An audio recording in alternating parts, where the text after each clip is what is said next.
Amen. Let's give the kids another round of applause.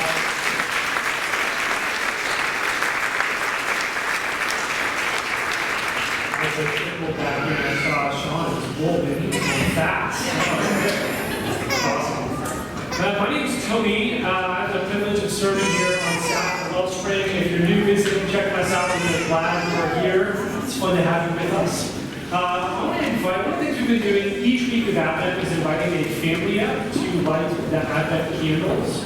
So I want to invite the Stillwell family up. You'll notice there's 5 candles. They're going to light 4 of those candles to mark that this is the 4th Sunday of Advent. And then they're going to lead us in a prayer, so you can just sort of follow their lead as they pray. Now, most of the kids are going to be with us. If your kids haven't gotten a little coloring pad, we have some extras in the back. So raise your hand and they can bring them out to you. If your kids may be in the nursery, our staff will just take those kids right to the nursery.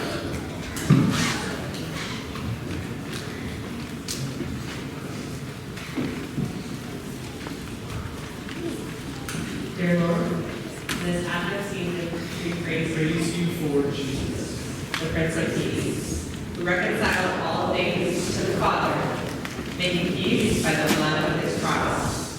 We thank you that Christ came to bring peace between God and his creation. As we wait for his return, help us to let the peace of Christ rule in our hearts. In his name, amen. Thank you guys. That was awesome. Good job, Dad. That was awesome. Well, it's fun to have you guys with us this morning. As I sort of lean into Christmas this year, I just remember I didn't go to church a ton as a kid, so my primary experience of Christmas was more on the side of sort of an uber focus on presents. I remember my cousins would come and they usually get there about 2 on Christmas Eve. And it was like the one time all year when I was like, oh, let me help you with that, right? Because I would run down and help them carry the presents up the stairs to the tree. No one had to ask me that day, you know? I was very ready to help. And my mom would make this crab dip, which became kind of a family staple. And I was the kid who would get chided for years, like every single year, because I would basically camp out wherever the crab dip was, and that would be my present opening spot, and I would never be hungry for dinner. I don't know if anyone else relates to that. Fair enough. So one of the fun things about Christmas, right, is you have lights, you have trees, you have presents, you have all these moving pieces. One of the things I realized as an adult is because my childhood was so shaped by the trees and presents, all the moving pieces of Christmas, sometimes I forget about the deeper message at play. Right, that we're kind of talking about, the kids were getting into, the pastor was pointing to, and I'd like to focus this morning on that deeper message.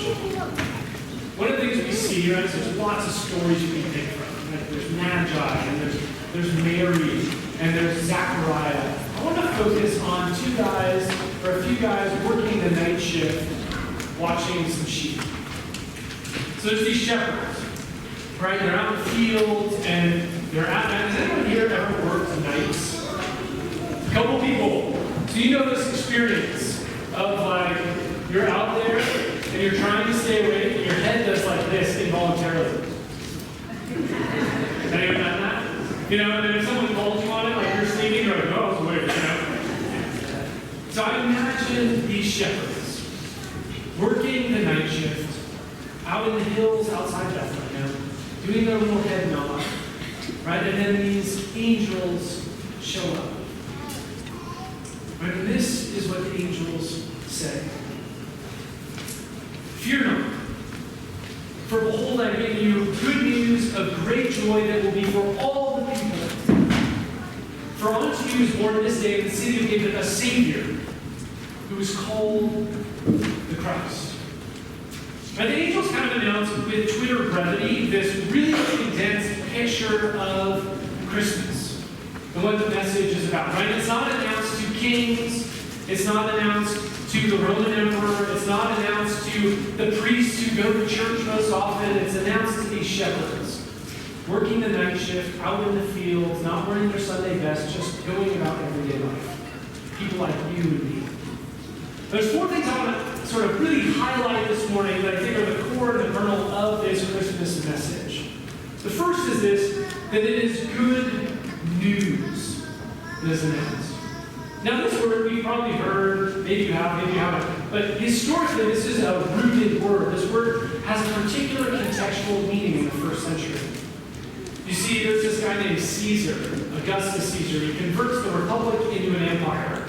And what they would do is they would expand, right? And every time they expanded, they conquered some German barbarian horde, they would announce the Evangelium, the good news of the Pax Romana, the Roman peace. Right? Because they just conquered a new horde. Now they had new raw materials, so that would help their economy. And all those unsavory barbarians out there were, laid to rest. So now everyone was safe and they could prosper economically.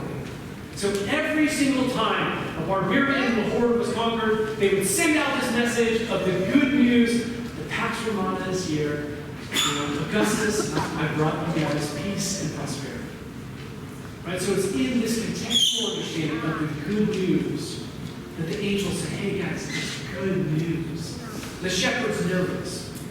And they know that this is a counter-narrative. This is a way to undermine the announcement of peace and prosperity of the Pax Romana. It's an alternative good news. One of the things that's unique about it, right, this is meant to produce great joy. Now this great joy, in Greek it's mega. Mega kara. Right? Mega, we know that word is big. And kara is joy, but it's the sound of banquet laughter. So you imagine, I don't know who you had over for Thanksgiving, but we had 20 people in our house this Thanksgiving. There was like multiple tables. There was this one moment when I went outside, I had to take out the trash and came back in. And I saw just people laughing and hanging out and enjoying one another. And maybe that's what you're looking forward to this Christmas. Maybe it's you remember a moment when you experienced this. But that's kara, that's joy. This great amount of joy, this connection, this fellowship, right? And one of the reasons it's great joy is because it is for all people.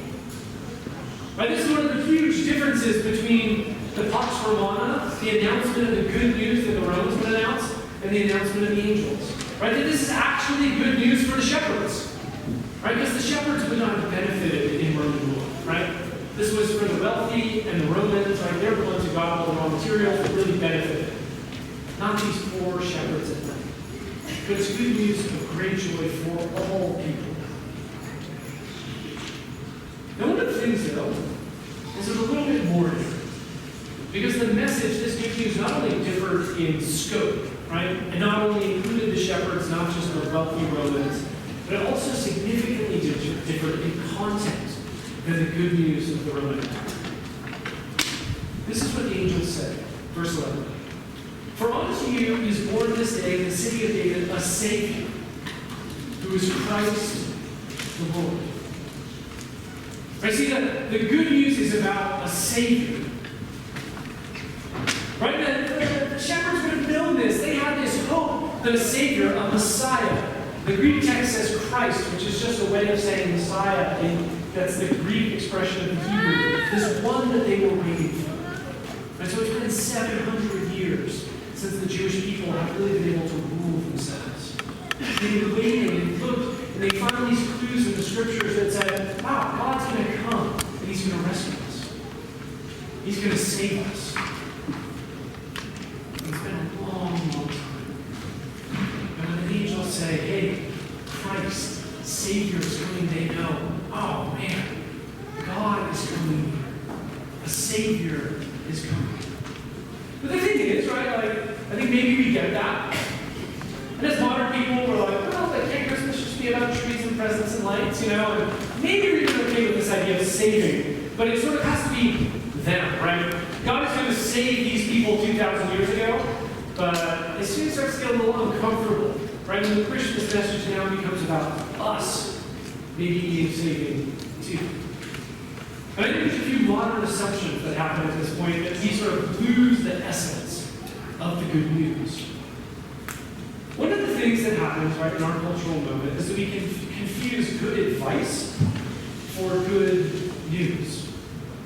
Right? Sometimes we think, well, the angels, right? They're declaring good news, and we think, awesome, I am going to get an awesome manual on how to act the good life. Right? Like we live in a culture of blogs and podcasts, and you listen to them and you think, all right, this is what religion is about. Religion is about becoming better people, right? But that's actually not what they declare. They don't declare good advice. They declare good news. That God has done something, not that we have to muster up the strength and the energy and try harder in order to rock it. One of the things that my family likes to do is play board games, specifically my son Josiah.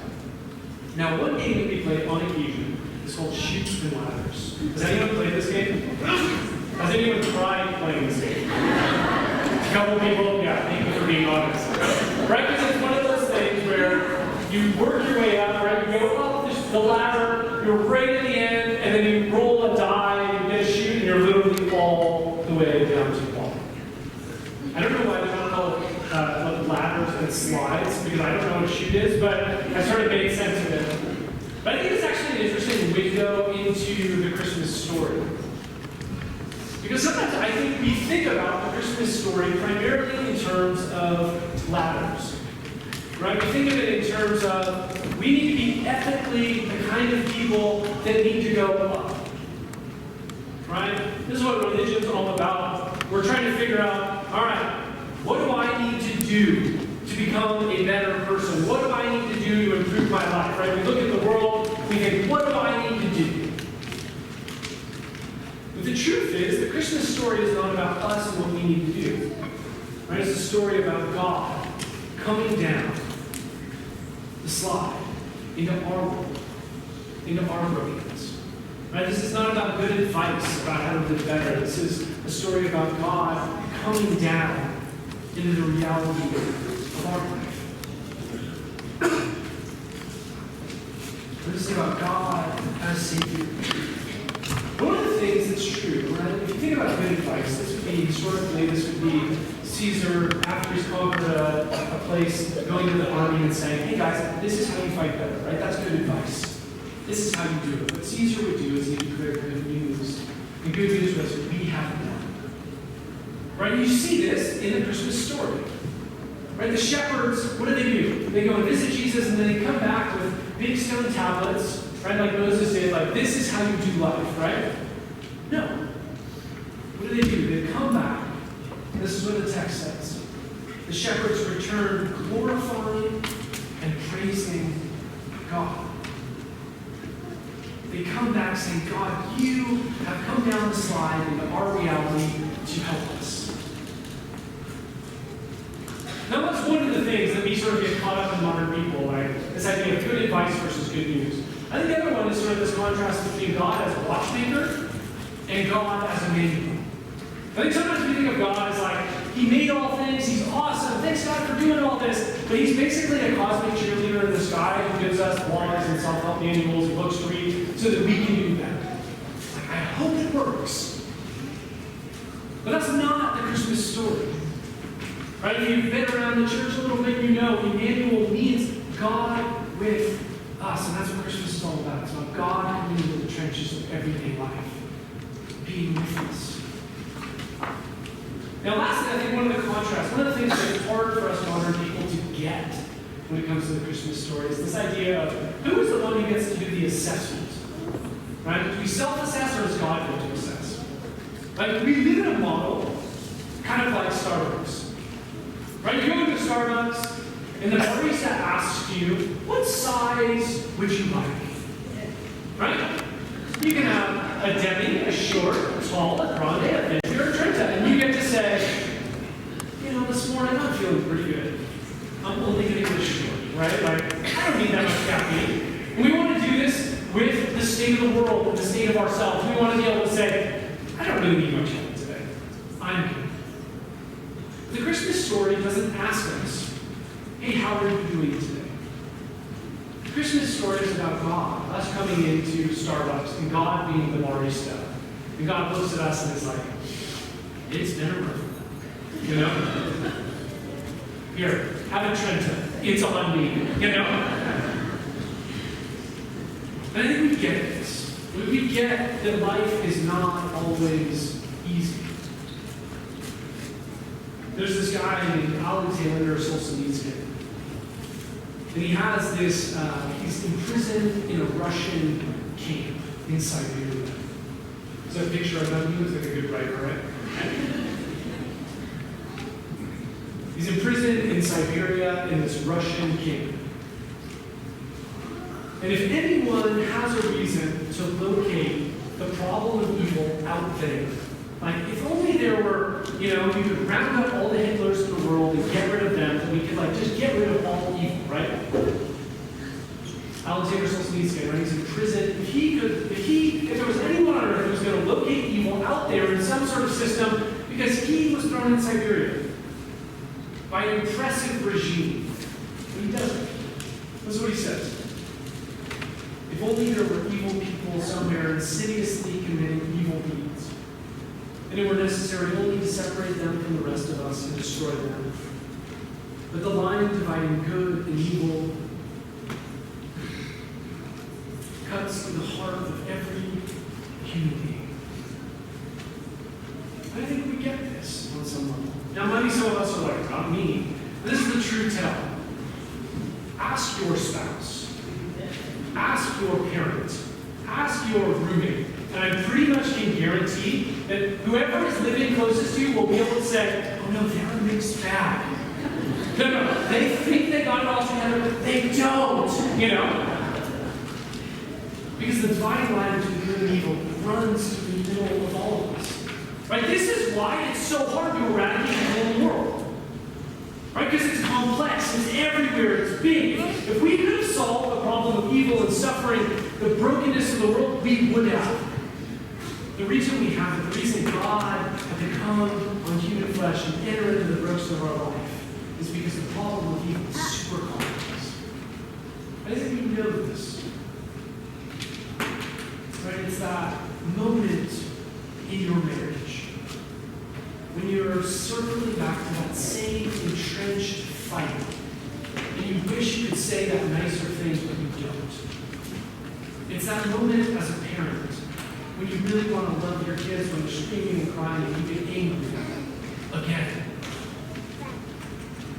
But it's that thing that happened to you where now you can no longer know what you want in life, because at some point that ability to want was damaged. Maybe by a harsh parent or a terrible incident in your past. You know on some level when these things are happening that the world is not as it should be. Or maybe it's that sad, lonely feeling you have at night. And you're going back to the fridge, for the third or the fourth time, and you're binging again on Netflix, right? Because there's this anxiety. There's this sense of lostness, this sense of darkness, this sense of vague meaninglessness that you're trying to keep at bay. Or maybe it's the reason that you keep moving and moving and moving and you cannot slow down because you're trying to keep all these things inside of you at arm's distance. And you know in those moments, the world is not as it should be. And it's for these reasons that Jesus takes on human flesh to meet us in the brokenness of our everyday life. The reasons he doesn't say climb the ladder, but he comes down to slide. And this is what Christmas is all about. And this is about God in the mess of first century life offering to restore and rescue us. To restore and rescue you and me. And this is why the angels at that moment declare that it is good news of great joy for all people that a Savior has been born. Now, if you're sort of, you're wondering about this, maybe your inner cynic sort of raging at the moment, and you're like, I don't know. Let me give you two sort of last points that I think are important. The first is this. The Christmas message is not easy to believe. It is pretty incredible to believe. Tim Keller, who's a writer, a thinker, a pastor, his book Hidden Christmas says this. Unless you have heard the Christmas message and at some point found it incredible too, I'm not sure you have ever heard the gospel. If you have never stood and looked at the gospel and found it ridiculous, impossible, inconceivable, I don't think you have really understood it. So if you're here this morning and you're like, there is no way that God really took on human flesh, that God really entered into the mess of human life, you're in good company. This is a hard message to believe. But it's also a message that God invites us to respond to. When you read the Gospels, there's really only three conclusions. You can either think that Jesus is a liar, he's making it up, he's a lunatic, right? Dude is crazy.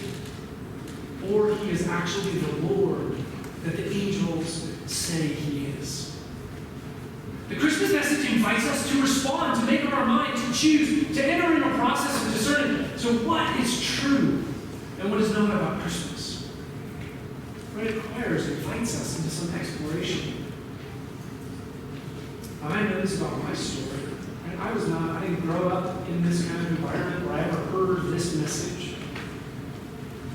I remember I was out on college campus, I was just hanging out with friends, someone invited me to a Bible study. I was like, what's that? You know?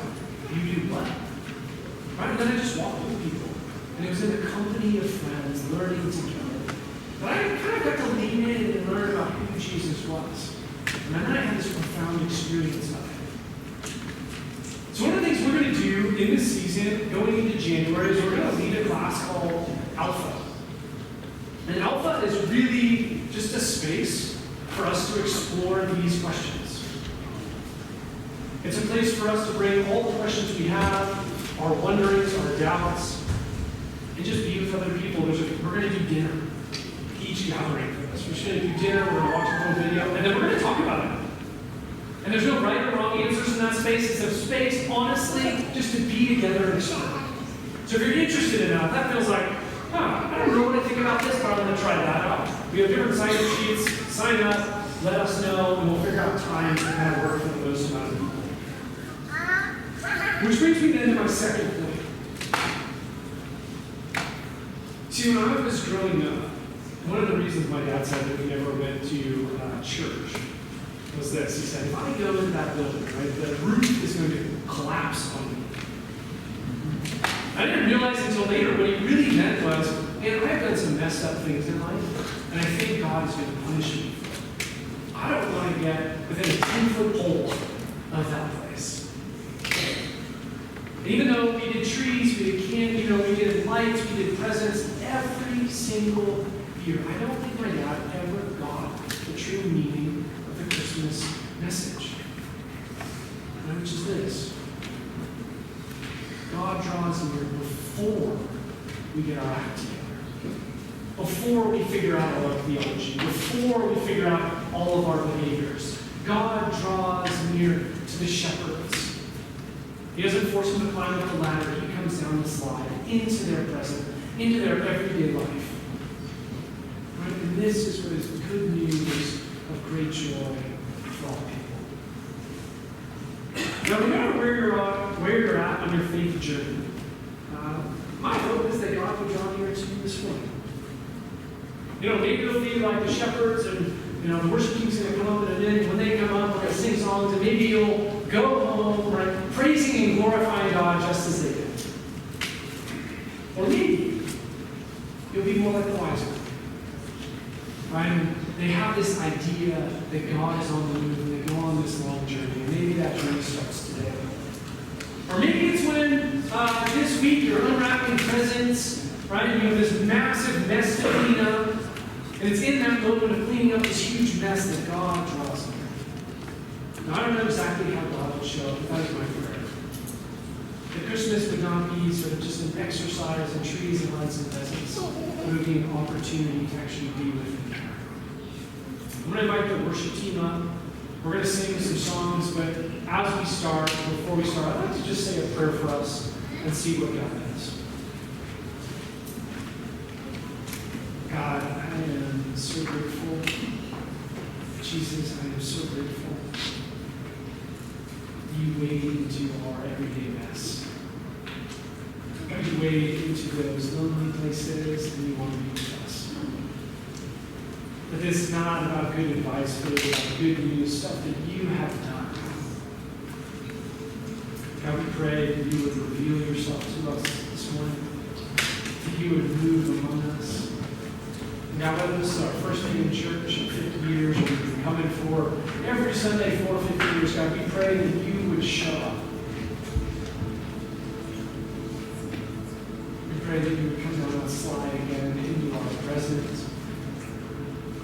You would snuggle up and pew next to us. God, in the midst of our grief and in the midst of our rejoicing. God, in the midst of a crazy morning or a peaceful one, in the midst of a fight, in the midst of a wonderful time of celebrating with family, God, show up.